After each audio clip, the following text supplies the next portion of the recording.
मैंने पिछले वीडियो में एक प्रश्न बताया था कि सार्वजनिक स्थान पर अश्लील गाना बजाना अथवा गाना भादवी किस धारा में दंडनीय अपराध है। तो इसका आंसर इनमें सब गलत है। तो इसका आंसर जो होगा वो होगा आपका 294 कि सार्वजनिक स्थानों पर अगर आप अश्लील गाना आदि बजाते हैं तो आपके लिए दंडनीय अपराध होगा।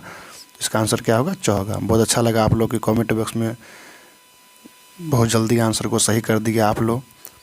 इसी तरह से एक्टिव रहिए आप लोग, फील्ड में बहुत नाम कमाइएगा आप लोग। तो आज का पहला प्रश्न हम लोग देखेंगे, यह है 3 घंटे कुलता अपराध निरोध अनुसंधान अभियोजन और कुल 100 अंक पूछे जाते हैं जिनमें 50 उत्तीर्णांक है। यह 2018 का प्रश्न है। तो आज का जो पहला प्रश्न है हमारा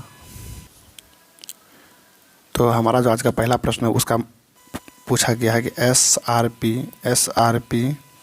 का क्या अर्थ होता है। तो एसआरपी का अर्थ होता है शॉर्ट रेंज पेट्रोलिंग। जब कुछ दूरी के लिए किसी का पेट्रोलिंग करना होता है तो उसी को हम लोग बोलते हैं एसआरपी। अगला प्रश्न है एलआरपी का क्या अर्थ होता है। तो एलआरपी का अर्थ होता है long range patrolling.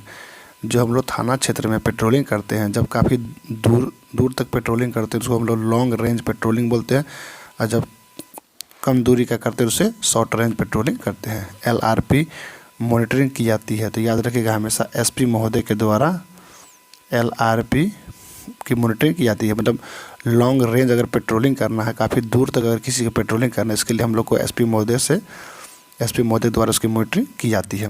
LRP long range patrolling किससे करेंगे? तो सिंपल सी बात है, वाहन से ही करेंगे लॉन्ग रेंज पेट्रोलिंग। संतरी गार्ड बदलना चाहिए। देखे होंगे आप लोग बीपीए में भी अगर संतरी गार्ड यदि लगाया जाता है तो वो प्रत्येक 3 महीने के बाद क्या होता है, बदल दिया जाता है, क्योंकि वो आसपास के माहौल से, आसपास के लोगों से वो कनेक्ट हो जाते हैं। इसीलिए क्या किया जाता है, सुरक्षा को ध्यान में रखते हुए संतरी या गार्ड को 3 माह पर बदल दिया जाता है।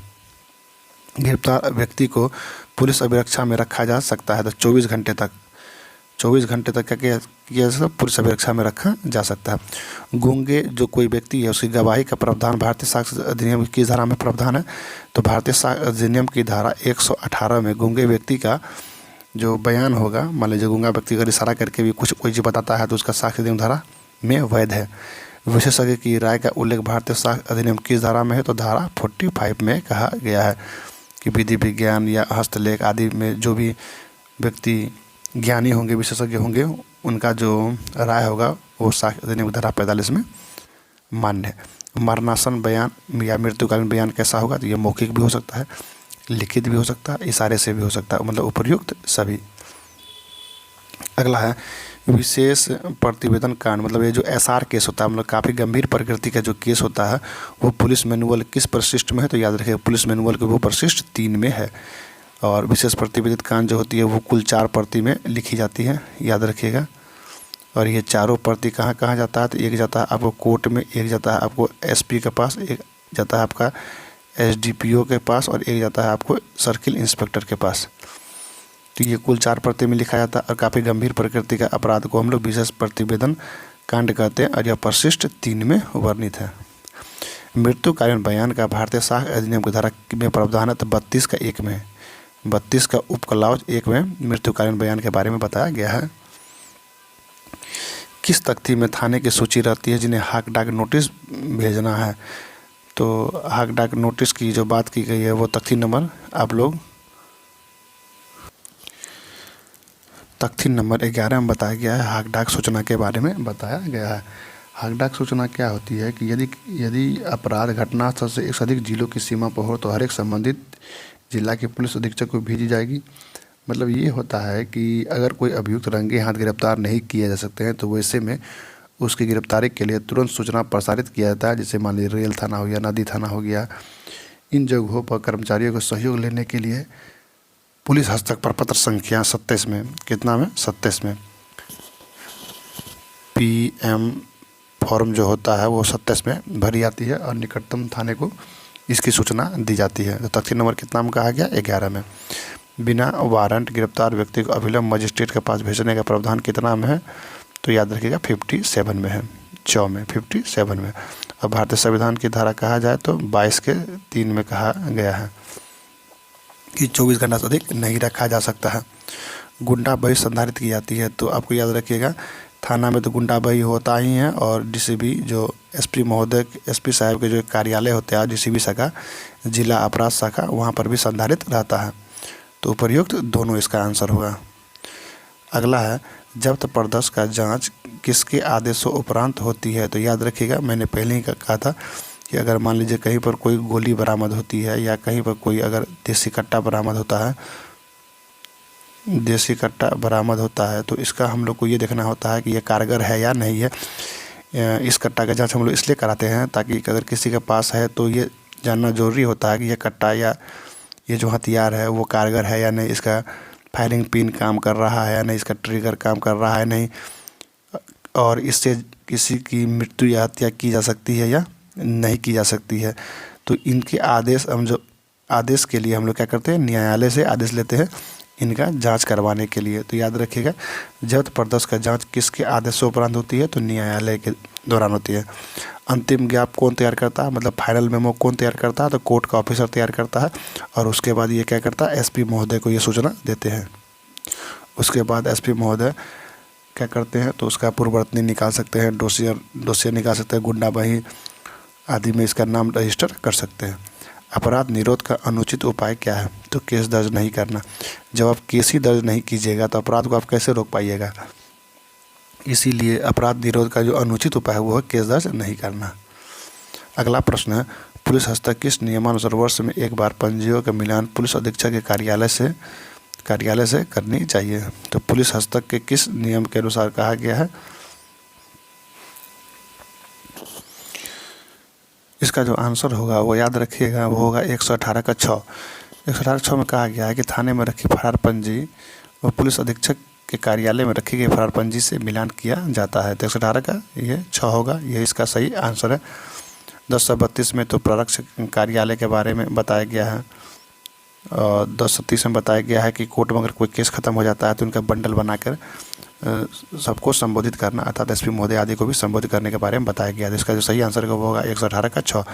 फरार भई आदि जो होती है उसका मिलान पुलिस अधीक्षक कार्यालय में जुलाई महीने में किया जाता है। बिना वारंट गिरफ्तार व्यक्ति को अविलंब दंडाधिकारी के पास भेजने के लिए 2 किस धारा में प्रावधान किया गया है? तो 57 में। बिना वारंट गिरफ्तारी करना है तो 42 में कहा गया है बिना वारंट के अगर आप गिरफ्तारी करते हैं तो उसे जल्द मजिस्ट्रेट के समक्ष प्रस्तुत किया जाए। विधायक की गिरफ्तारी की अविलंब सूचना किसे दी जाएगी? तो विधानसभा के अध्यक्ष को दी जाएगी। विधानसभा के अध्यक्ष की सूचना दिए बिना आप उसे गिरफ्तार नहीं कर सकते हैं। पितृत्व का पहचान सुनिश्चित करने की क्या विधि है? तो डीएनए से माता पिता का पता चलता है। जनरल रजिस्टर कहाँ संधारित रहता है? तो एपीओ के कार्यालय में। जनरल रजिस्टर कहाँ रहता है? तो एपीओ के कार्यालय में जनरल रजिस्टर रहता है। विधि विरुद्ध जमाव का उल्लेख भादवी के किस धारा में है? तो धारा 141 में है कि 5 या 5 से अधिक लोग अगर किसी जगह पर खड़ा होकर विधि व्यवस्था भंग करते हैं तो उसी को हम लोग क्या कहते हैं? विधि विरुद्ध जमाव कहते हैं। थाना मानचित्र में किसका संकेत रहता है? डकैती का और चोरी का, दोनों का संकेत रहता है। गरे मुर्दे किसके आदेशों उपरांत निकाले जा सकते हैं? तो हमेशा याद रखिए कि डीएम के आदेशों के उपरांत ही गरे मुर्दे निकाले जा सकते हैं। मुख्यालय से बाहर कर्तव्यरत या अनुसंधान कर्ता को डायरी क्या कहलाती है? तो मुफस्सिल डायरी कहलाती है। धारा 279 भादवी का आरोप कैसा है? तो जमानतीय आरोप है, इसमें जमानत मिल जाता है। तो इसी के साथ आज के वीडियो को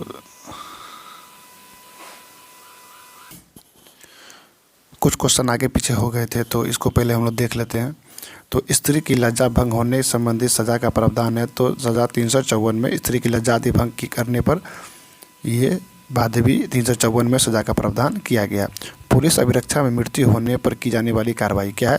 तो सबसे पहले अगर पुलिस की अभिरक्षा में किसी की अगर मृत्यु हो जाती है तो उसका न्यायिक जांच करवाना होगा, 24 घंटा के अंदर पोस्टमार्टम कराना होगा और एसपी महोदय को तुरंत इसकी सूचना देनी होगी। एक बात आप लोग याद रख लीजिएगा कि अगर आपके थाना क्षेत्र में कोई गंभीर प्रकृति का कोई अपराध हो जाता है तो आपको तुरंत एसपी साहब को सूचना देनी होती है, वरना आप सस्पेंड भी हो सकते हैं।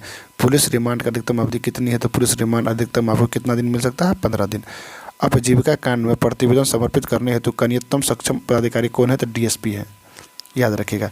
अन्य थाना क्षेत्र में तलाशी का प्रावधान 2 की धारा में तो 166 में, और अपने थाना क्षेत्र में अगर आपको तलाशी करना है बिना वारंट का तो वो 165 में है। धारा 279 भादवी का आरोप कैसा है, तो ये जमानती है। रोड एक्सीडेंट के केस है ये 279, तो ये कैसा है, जमानती है। आसूचना संग्रह किस स्रोत का होता है, तो प्राइमरी भी हो सकता है, स्पाई भी हो सकता है। इसका आंसर क्या होगा, ग होगा। मोटर दुर्घटना कांड में दोषी कौन होता है, तो मोटर दुर्घटना कांड में हमेशा चालक, जो गाड़ी चलाएगा वही तो दोषी होगा। अब कोई ट्रक किसी मालिक का है, जो चालक चला रहा है तो उसका दोषी होगा, मालिक का दोषी नहीं होगा। कन्विक्शन रजिस्टर कहाँ संधारित रहता है, तो न्यायालय में, याद रखिएगा। कन्विक्शन रजिस्टर कहाँ रहता है, तो न्यायालय में। मृत्यु समीक्षा का प्रावधान 2 की किस धारा में है, तो 174 में है। संपत्ति मूलक अपराध के बारे में जानकारी किस दस्तावेज से मिलती है, तो CD पार्ट 2 से।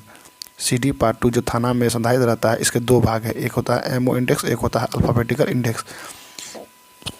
इनमें IPC की जो अध्याय है 12 एवं 17 में जो संपत्ति मूलक अपराध के बारे में बताया गया, लूट, हत्या, चोरी, डकैती आदि के बारे में जो बताया गया, इसकी चर्चा कहाँ रहती है, CD पार्ट 2 में रहती है। अनुसंधान का सार अंतिम केस डायरी में अंकित करना चाहिए, बिल्कुल करना चाहिए। जब आप चार्जशीट करते हैं तो आपको जब पारा दिया रहता है, लास्ट पारा में आपको लिखना रहता है कि इसके वादी कौन है और किस आधार पर केस हुआ है, मारपीट हुआ है, क्या हुआ है, लूट, हत्या, चोरी, डकैती क्या हुई है, कौन सा धारा लगाया गया है और किन किन को जेल भेजा गया है, कौन कौन जेल से बाहर हो गए हैं, ये सारी चीज़ें आपको लिखनी होती है। तो इसका जो ये जो लिखा गया अनुसंधान का सार केस डायरी में अंकित करना चाहिए, तो बिल्कुल अंकित करना चाहिए। तो केस डायरी की बात की गई है, तो केस डायरी में तो अंतिम में किया जाता है, वही बात आपको चार्जशीट में भी लिखा जाता है, जिसका क्या आंसर होगा, अनिवार्य है।